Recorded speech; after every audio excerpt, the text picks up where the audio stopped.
Part 1. The Creation Myth. The Creation. Only twilight existed in the endless void that was the universe.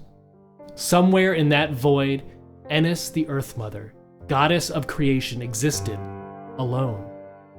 A bright song of life in a lifeless void, Enelis desired to proliferate life, to create something that would grow and evolve with time, and let her mark the passing of change and time itself within the void.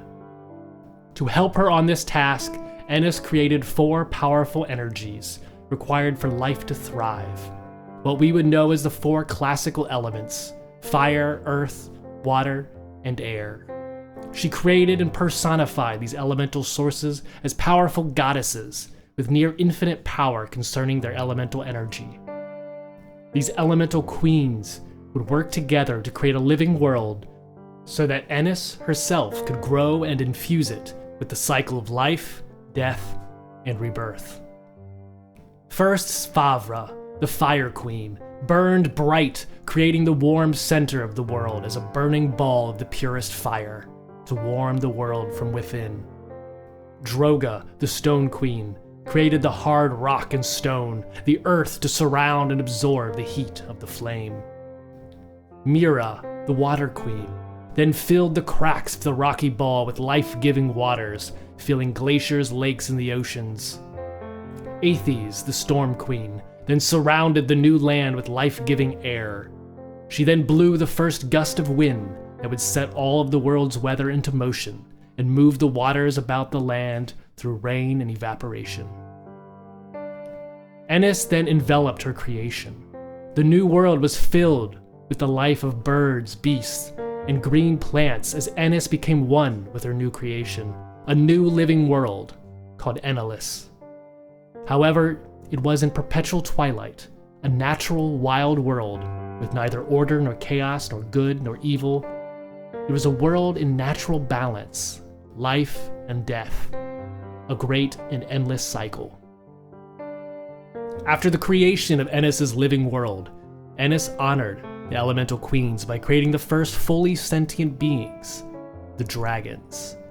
Each offshoot of these creatures would be tied to the power and element of one of the elemental queens. The dragons meant to embody each elemental force on the living planet of Enelis. Over time, the elemental queens no longer worked in harmony together.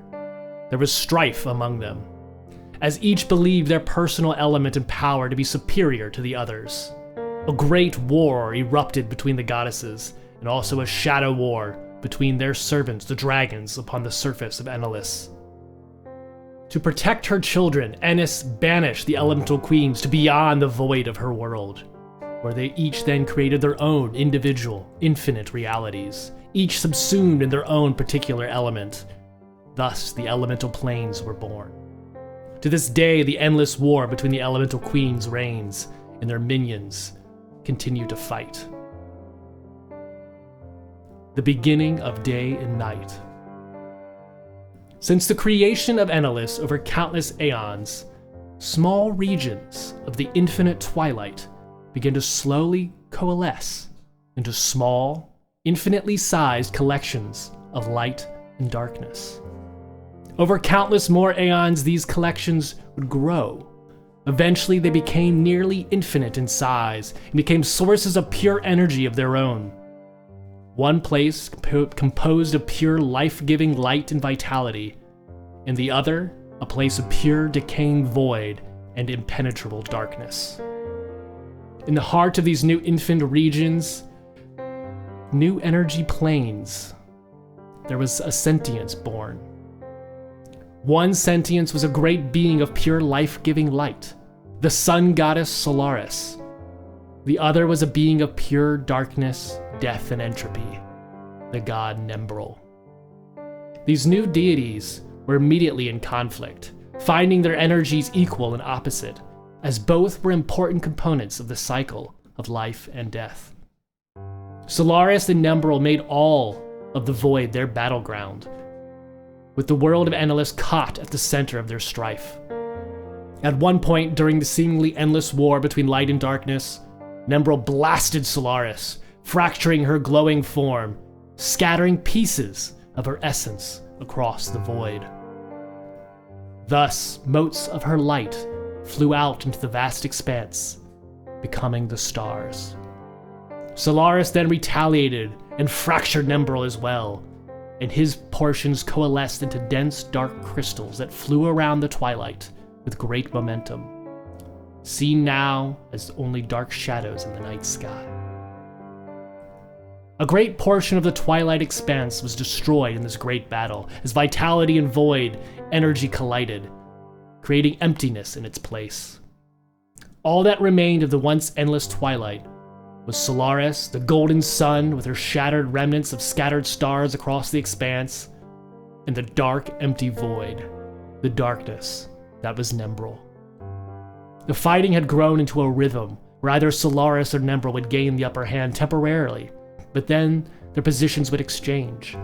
Thus the world of Enelis now sees the cycle of day and night as the battle continues, as well as the seasons that mark the rhythms of the ongoing war.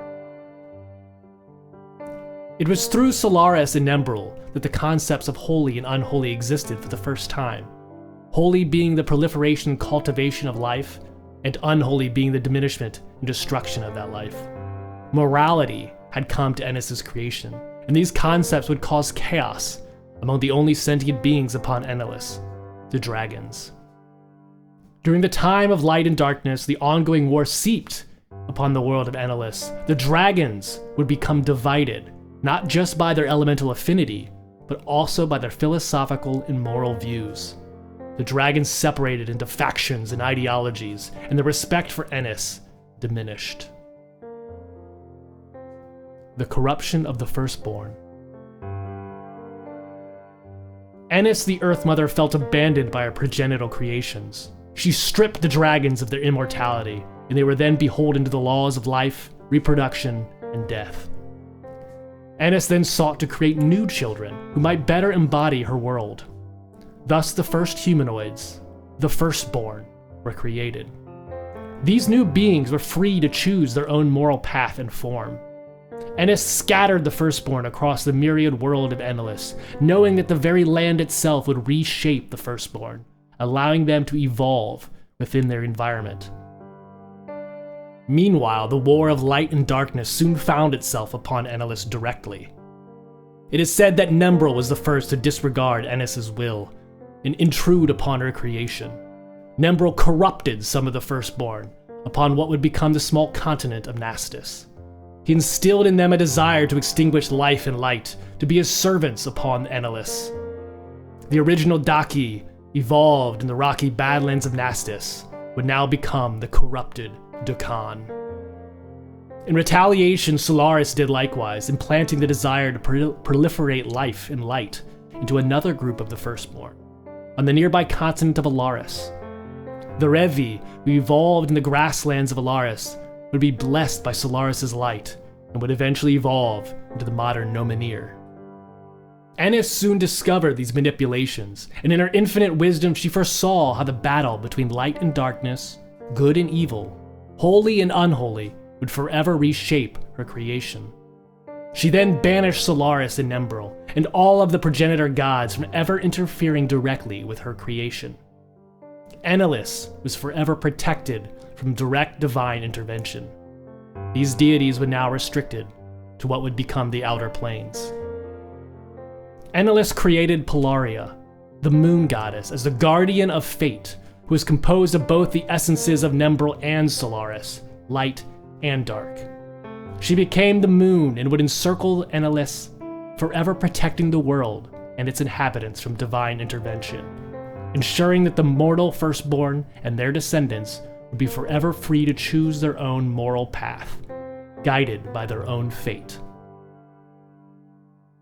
Enis then divided the world of Enelis, rising the ocean waters and dividing the continents. She then created the sea god Arian to oversee the separation of these lands and their people.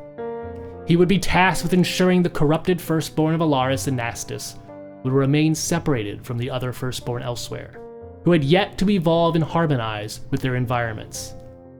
Arian, of course, would fail at this task in at least 2 known instances. Enis herself then became one with her creation, becoming the coterminous plane called the Otherworld, or Anwin. From this new undying land, new souls would be birthed forth from the firstborn's progeny, where they would grow, evolve, and eventually die. Their soul would then pass on to the outer planes, finding their moral and philosophical nexus for the rest of eternity. Thus, the beliefs, morals, and philosophies of the living people upon Enelis would forever reshape the outer planes. The rise of the firstborn. Over many eons, the role of the dragons upon Enelis would eventually dwindle as the firstborn increased in numbers and complexity. Most of the dragons would flee to Terra Draconis, leaving the other continents to be ruled by humanoids. The mystical nature of the firstborn allowed them to evolve into their environment. It is in this way that each of the major peoples of Enelis came to be. The Mari evolved in the temperate forests of Alaran, and would later evolve into the elves of today. The Gaiga would evolve in the great mountains of Polaris, would somewhat devolve into the Jotuns known today. And deep beneath the surface of the world, the Khazra would evolve into the dwarves, and so forth, as each progenitor ancestry slowly evolved from the natural environments of Enis's creation. Over time, many of the firstborn lost touch with their magical connection to Enis, becoming all of the mortal ancestries we now know today. Where humans come from is often disputed. According to the elves and dragons, it was 8 or 9 millennia ago that the first humans began to appear on the eastern coast of Alaran. Some say they evolved from some unknown descendants of the firstborn, a theory often touted by humans themselves. Regardless, humans would eventually become the dominant humanoids upon Alaran and its eastern coasts.